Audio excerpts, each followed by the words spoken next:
بھی چھوڑ دی ہے، لیکن انہوں نے سپیس کو خوب کیا اور اسٹیبلشمنٹ کی ایسی کی تیسی کر کے رکھ دی. ایسی کی تیسی ایسی اس سے پہلے کبھی نہیں ہوئی. دوسری تھیری یہ ہے کہ اسٹیبلشمنٹ واقعتاً بے بس و لاچار ہے. عمران خان کا آن سلاٹ اتنا سٹرونگ ہے کہ ان کو خدشہ پڑ گیا ہے کہ کہیں ہماری طرف اس نے اگر رخ کر دیا، اگرچہ تمام بندوقوں کا رخ انہی کی طرف ہے، لیکن مکمل طور پر اگر رخ ہماری طرف کر دیا تو ہمیں لگ سمجھ جائے گی. لہٰذا وہ بیک فٹ پر ہیں اور بیک فٹ پہ کھیلتے کھیلتے اپنی کمر کو انہوں نے دیوار کے ساتھ لگا دیا ہے.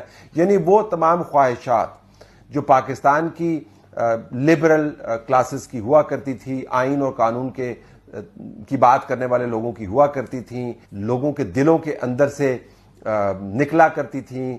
زبان پر آئے نہ آئے تو ایک علیحدہ بات ہے کہ پاکستان کے اندر اسٹیبلشمنٹ کی پاور کو رول بیک کرنا ہے، وہ عمران خان نے کر دکھایا. دوسری تھیری یہ ہے کہ عمران خان نے واقعتاً اپنے پتے بڑے زبردست کھیلے.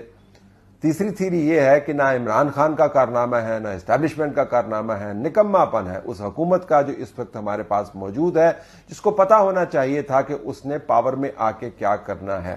میرے خیال میں تیسری جو وضاحت ہے وہ ذرا کمزور ہے. پہلی دونوں وضاحتوں کے اندر بڑی جان ہے.